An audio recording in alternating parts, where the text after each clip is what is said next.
Hey, love. It's so good to see your face. How are you? Doing well? Good. I'm really sorry that we couldn't meet face to face for your witch's apprenticeship this week. You know I'm out of town, so thank you for being accommodating and agreeing to do a Skype session together. Isn't technology amazing? I mean, when you think about it, you're halfway across the world, and yet we're coming together in this sort of ethereal space to connect and exchange energy and information. This world is a miracle. So today, I wanted to take a step back from the topics that we normally talk about. You know, usually once a week I teach you a new concept or technique, but one of the most common questions I get from both new apprentices as well as people who don't know anything about magic is, what is magic? Is it real? Is it all in your head? If it is real, how does it even work? And I love answering this question because I think a lot of people think of magic as something that requires years and years of study, requires you to be an expert. You have to seek out teachers and mentors and trainings, and you have to have the perfect collection of all of the right crystals and all of the right tools, and it can start to feel very unattainable, right? And this is actually how I felt for a very long time. I've always been interested in magic, but I wasn't sure if it was real or people just trying to swindle me, and I didn't really know where to begin.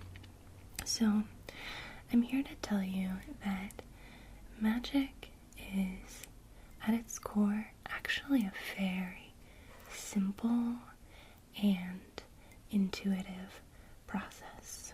So first and foremost, yes, I fully believe that magic is real, but the word magic calls to mind sort of that Hollywood image, right? It's like this idea that you can shoot fireballs out of your palms or, you know, cast a spell on someone to make them fall in love with you. And, as with most things in Hollywood, that is an ignorant exaggeration of what magic really is. I'm not an expert on this topic, so I don't pretend to know everything. But the way that I think about magic is it's a manipulation of energy. And everything on this planet is comprised of energy or has its own energy. And that energy can be manipulated, it can be directed, it can be harnessed and then transformed. It's simply about learning how to connect into the flow of this sort of universal energy and then aligning it with your very clearly defined intention to manifest a goal. I'm sure there are many other witches out there who could explain it much better than I can, but that's at least how I think about magic. And when you think about it as energy, it's no longer this sort of woo-woo, psycho-spiritual, like crazy hippie idea, right? Everything is comprised of energy. And once you learn how to work with it, it's amazing the doors that open up. So, how do you start to work with this energy? Well, the first recommendation I make to anyone who's interested in exploring magic and witchcraft is building a relationship with your intuition. it is amazing how much wisdom is held within your body. And our subconscious minds, or what some call our wider selves, have a vast knowing that we tend to disconnect from. So in our logical minds, we can't access that innate knowing. We have to bypass our ego. We have to bypass that sort of chatter that's always going on in our brains. And we have to learn how to connect into our own deepest knowing through our intuition. So, the first step of any kind of magic making is always grounding into yourself, and that's about opening up that connection with your intuition. And so the first step to becoming a witch or working with magic is developing a practice that allows you to build a relationship with your intuition and your deepest knowing. And the easiest and quickest way to do that is through meditation. Now, I avoided meditation for a very long time because I thought it was boring. I thought I didn't know how to do it correctly. I never felt like I was getting anywhere. But the trick is just that you have to keep trying. No one's innately good at meditation. So it's really just about practice. Even if you only give yourself 1 minute, 2 minutes, 5 minutes a day, carve out space for solitude where you can just clear your mind and let go of your conscious thoughts. Now, meditating doesn't mean you have to sit down in cross-legged position in total silence. My favorite way to meditate is sitting next to running water, maybe a river or an ocean if I can get close to one. Just letting it clear my mind of any thoughts. Okay, well, we're running out of time, so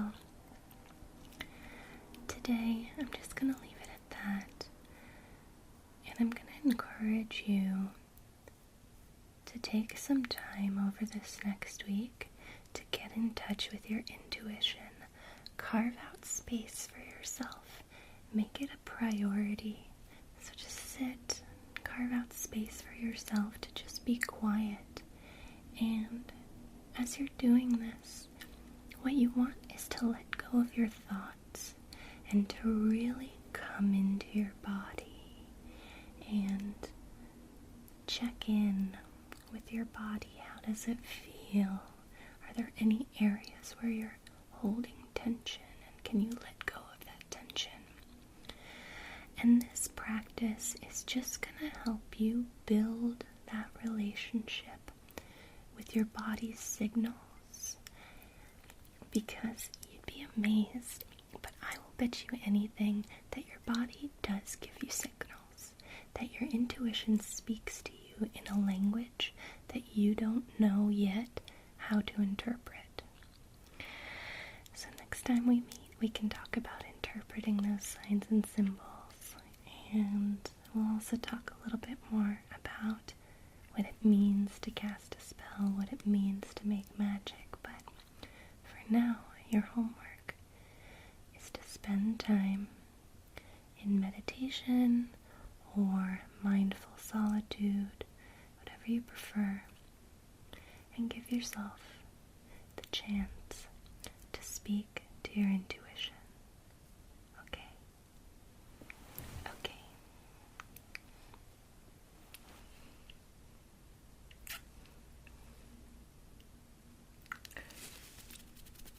Hi there.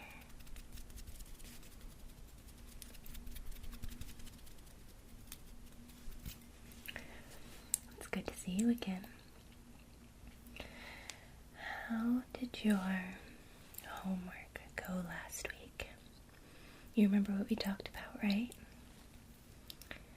Right, it was all about tapping into your intuition and sort of clearing a pathway to build this relationship by making space and time to just sit and clear your mind. How'd it go?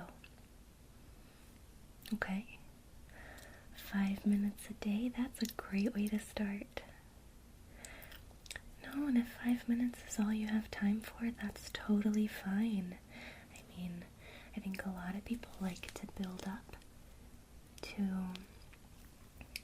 a session that's a little bit longer. But if 5 minutes is all you have, or that's what's comfortable for you, that is totally fine. Okay? There's no right or wrong way to do this. The trick is just to keep doing it and to really make sure that your practice is sustainable and enjoyable to you, right? I'm so proud of you. That's great that you've been consistent about it. That's often the hardest thing, so you should be really proud of yourself. Good. So, as you sort of dove into this practice, did you notice anything? Did your body start sending you any kind of signals? Ooh, you felt energy in your palms?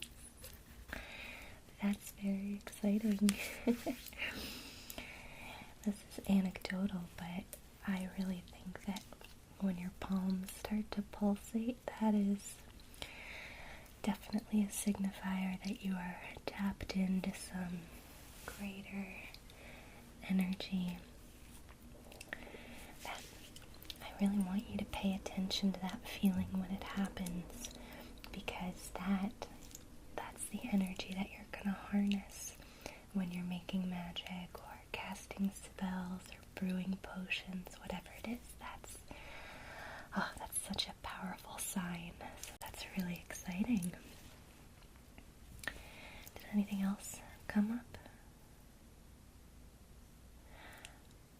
Oh, ringing in your ears? Yeah, okay. Did you notice any kind of pattern about when it happened? No, okay. So you would just be meditating sometimes and you'd suddenly hear it in one ear or the other. Okay. But you've been checked out. It's not tinnitus. There's no physical reason. Oh, doctors know so little because their scope is so limited. Ringing in the ears is a very common intuitive sign. A lot of magical people or psychic folks or energy workers experience. And I've had a few friends where that ear ringing is how their intuition speaks. And once they started really paying attention to what happened after their ear would start ringing, they would notice a pattern. So one of my friends is definitely psychic, and they tend to intuit when something is going to happen. And it's the ringing in the ears that's the sign. And if it's a ringing in their right ear, then that means that they're about to receive good news or something good is about to happen. But if it happens in their left ear, then they know it's going to be bad news. And they've told me some stories about, what would happen after the ear ringing occurred, and within, say, 5 minutes, they would get a phone call, either with good news or bad news. And it's a really powerful symbol. So what I think often happens is you didn't notice any kind of pattern to this while you were meditating, you said, right? And I think what can happen when we get into that flow and when we sort of turn off all of our thoughts is that's our body's cue that we're listening, right? So our body knows that we are going to be open and receptive to its signals. And so it might tell you what signal to look out for. So in that moment, I don't think your ear-ringing meant anything except that it could be a message that you need to pay attention when your ears do ring. You know what I mean? So I'll give you an example. For me, I have realized recently that my body and my intuition's big signal is I get a shiver that starts in my brain and then it moves all the way down my spine in such a way that I have to wiggle. It makes me wiggle. And you've actually probably seen me do this when I really get into the flow, when good energy is moving, when good things are happening. It's just this electric, beautiful feeling that happens. And for me, it often happens when I'm talking to a friend and they mention something that they're thinking about doing or an idea they have, and if I get that chill, that's how I know to say, yes, you're on the right track, do that.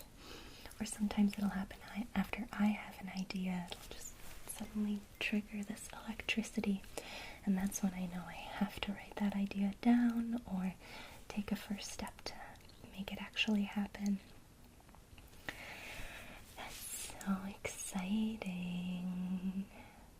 I'm so proud of you for following through on your homework, and I'm so excited that your body is already speaking to you.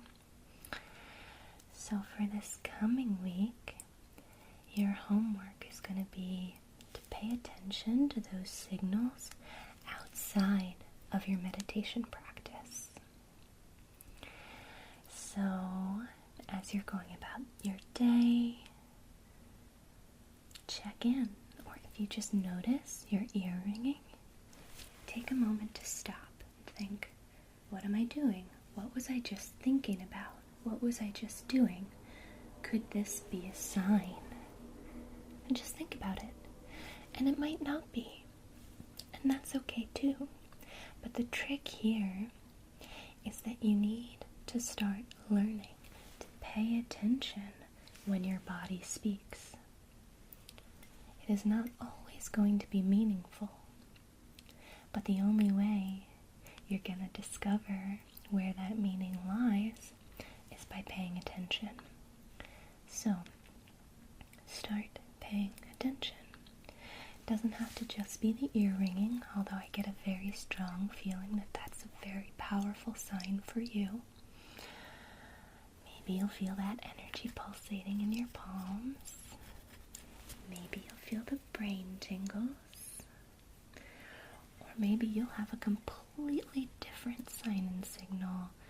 Maybe even one that I've never heard of, and that's fine. If you do, please tell me, because I'm always so excited to find out the languages that intuition speaks in.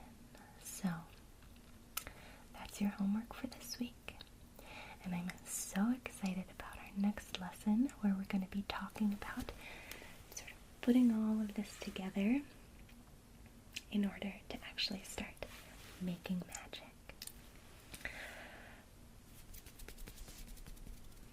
Hello, dearest. How are you? How are you feeling? Grounded, rooted, more in touch with your body? Ah, that's fantastic. I'm so happy to hear that, because that sense of being at home in your body is critical to unlocking your magic. So exciting. So tell me, how did your homework assignment go last week? Right, we've been talking about intuition and learning the language that your body speaks. And I'd asked you to start paying attention to your body's signals outside of your meditation time, just to see how your intuition speaks to you. How has that gone? Okay. Okay. That must have felt pretty powerful. Okay. Oh, good. Yeah, so you've been feeling the magic in your palms. Oh, that's so powerful. Now, what about your ear ringing? Because we'd spoken about that, and you mentioned that seemed to be a potential signal. Okay. You haven't figured out the pattern yet. That's fine. It can take a long time, but it does sound like it's still coming up, and so I think your body is very much trying to speak to you. So just keep listening, keep paying attention, and don't overthink it. Our body is beyond language. Sometimes it's really a gut feeling that will lead you to the answer. So keep an open mind and just keep practicing, okay? Okay. Well, I'm very excited to hear that you've still been feeling the magic in your palms, because that is going to lead us perfectly into our next technique. So what we've been doing over the past couple weeks is just talking about what magic is, and then paying attention to the magic of our own bodies, right? And your last few homework assignments have really been just about broadening your awareness of what you already know. And it sounds like you are very quickly tapping into your inner knowing, and I'm so proud of you for that. And it also sounds like you have a pretty powerful relationship with your energy, and you have a natural ability to tap into alignment.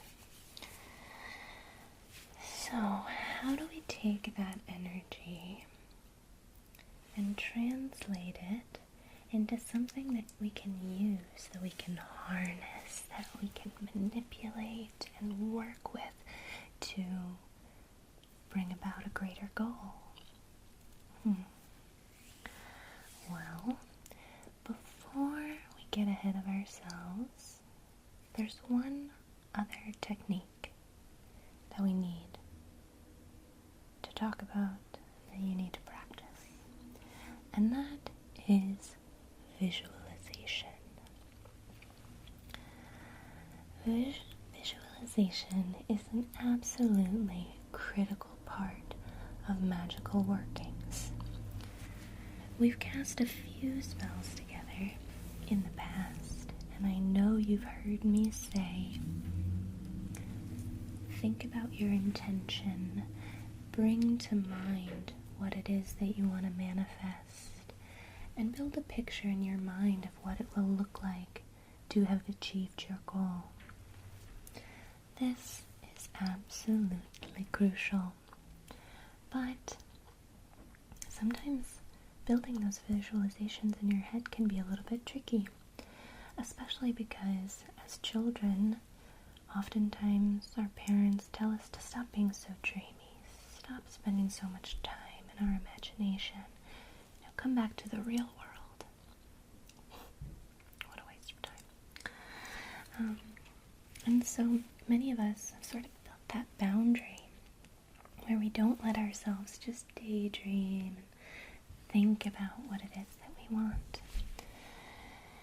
So practicing visualization techniques is a great way to harness that ability, and I guarantee you that you already have that ability somewhere deep inside.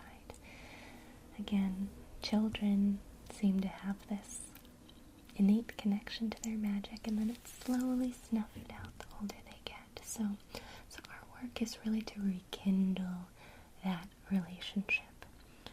And for me, sometimes it helps to put myself into my childhood self and think about all of this as if I'm 5 years old again. Because 5-year-old me already knows how to do all of this. She already knows how to listen to her body's signals. She knows how to come into alignment with the energy of the earth. And I just have to remember.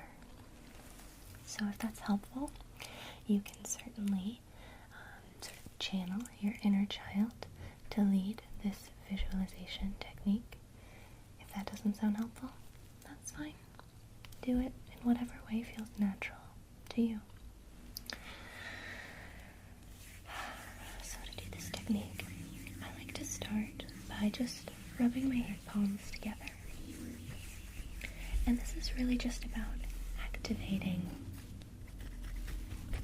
that pulsation, that energy that you've already started to feel. And as you do this, you want to imagine the energy in your palms growing.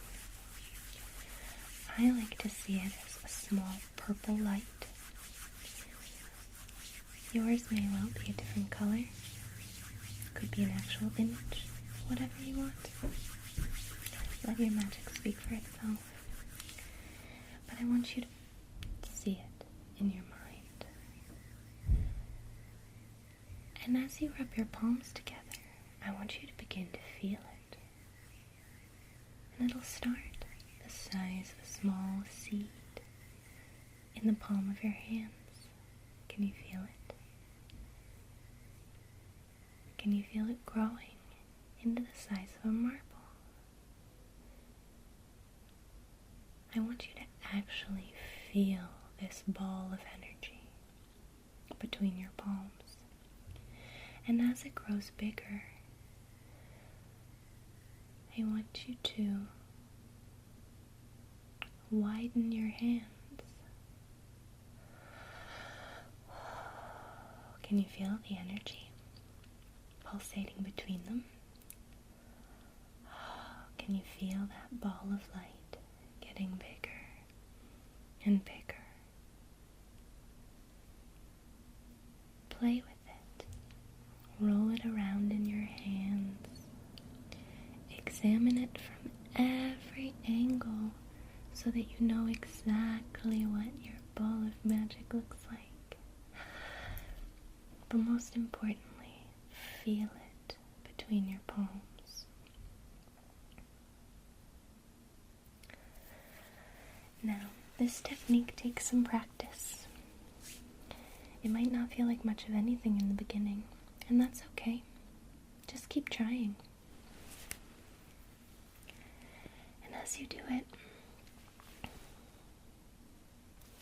make sure that you're truly seeing and feeling this energy grow. This is the kind of thing that's almost impossible to explain, but if you let go of your skepticism, and if you simply try this with an open heart and an open mind, and you stick with it even if it doesn't make sense in the beginning, with time, you're going to understand exactly what it is that I'm talking about. Okay? So your homework for this week is to practice this technique. It doesn't have to take you very long. If you don't get anywhere with it, that's okay. Just keep practicing. Because next week, we'll have all the tools in place so that we can start to make magic. I can't wait. So I'll see you next time.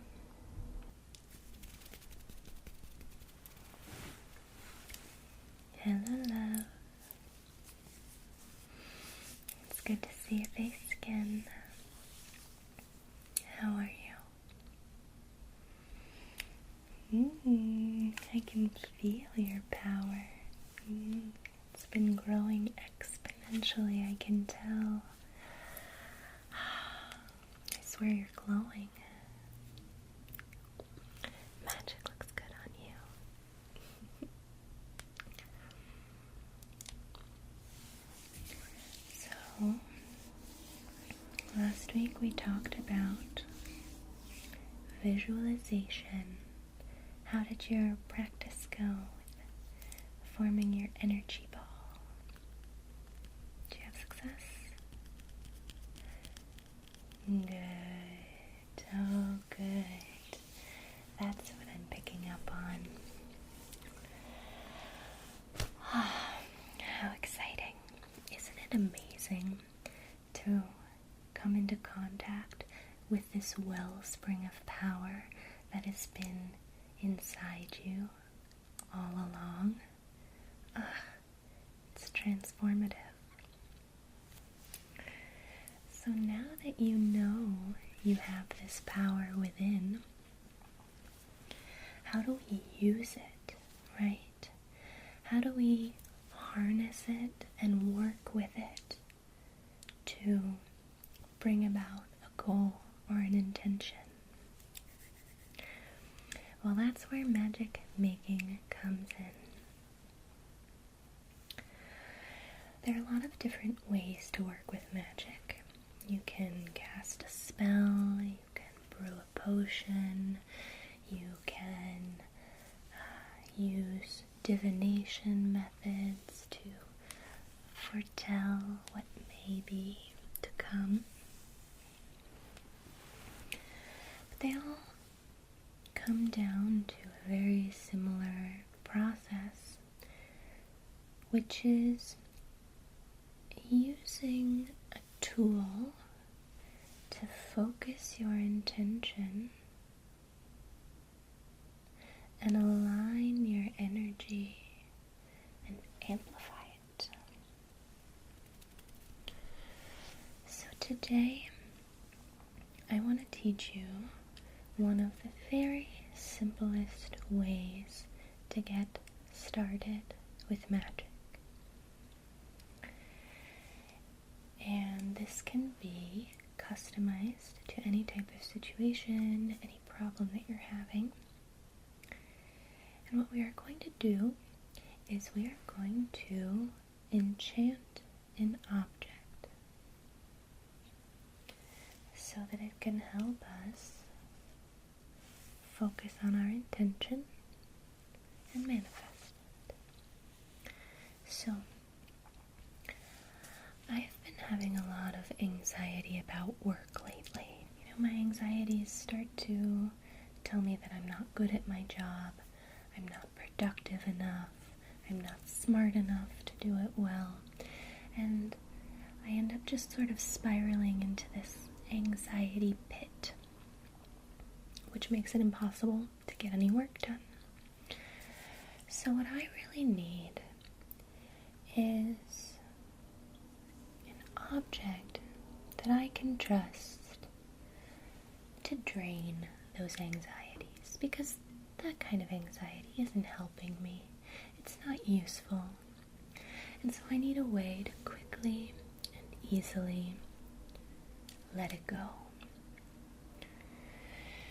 So, I'm going to enchant an object, and you can really use anything that you want, but you want to try to choose an object that aligns with what you want it to do.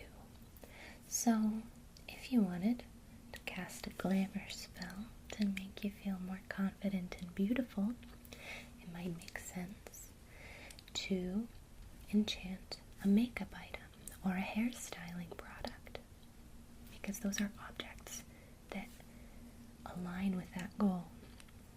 So in my case, I have this little worry doll, and traditionally you would place a worry doll under your pillow to ward off bad dreams and release grief and negativity. Well, I don't really need that while I'm sleeping. I need something that I can bring to work with me to quickly release my work anxiety. So this is the perfect object for me to enchant for this purpose.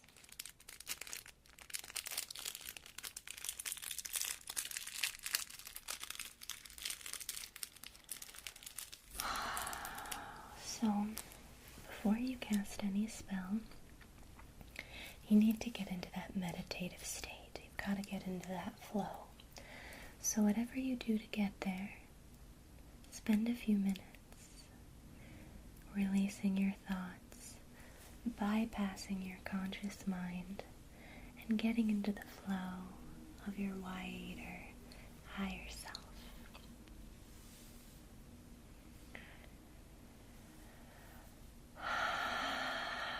Feel the energy in your palms begin to activate, and visualize your energy orb. Feel it between your palms, and know that this is your magic, and your magic makes anything possible.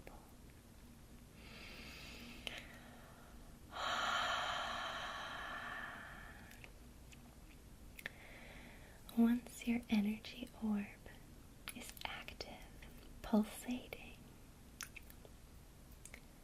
I want you to focus your mind on your intention.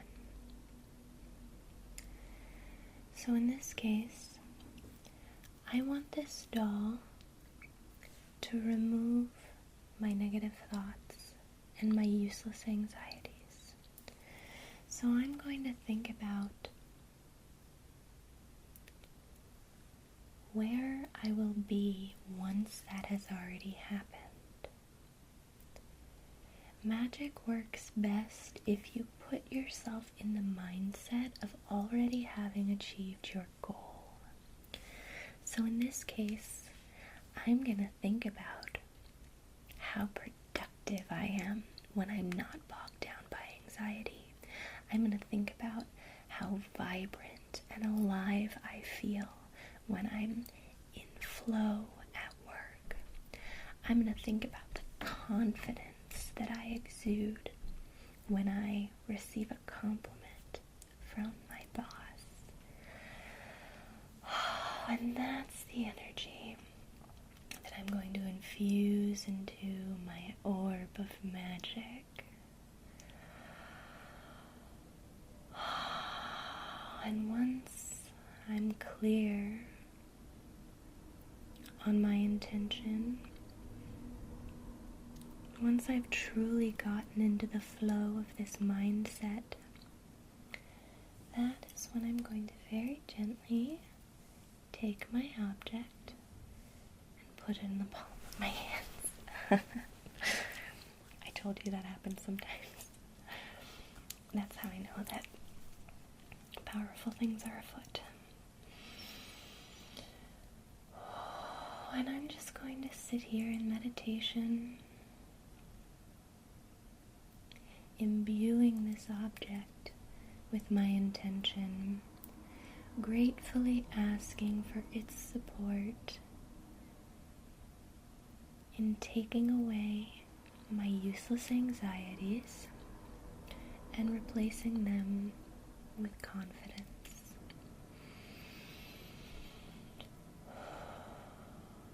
And there's no set amount of time that you need to do this.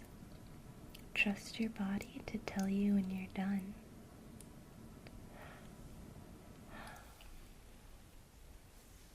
When you're done, there you go. Voila. I have an enchanted object. So what I would do with this then is either keep it in my pocket or maybe keep it on my desk at work. And when I start to spiral, when I feel those anxieties come up, I hold on to this. Just palm it. Maybe I hold it against my heart or my third eye, whatever feels right. And I'm going to allow its magic to release my anxieties and fill me with confidence. And it really truly is as simple as that. So your homework this week is to think about what kind of enchanted object would help you. What kind of tool do you need to be more effective in your life? And then make it. Use all of these lessons, everything that you've learned, to bring it all together and create a tool that will help you navigate this life with more ease. And that's it. That's a spell. Doesn't look like much. No sparks flew out of anyone's palms. Nothing like that. It's a very internal process. But let me tell you, it is incredibly powerful. I can't wait to hear how it goes for you. So do make sure to let me know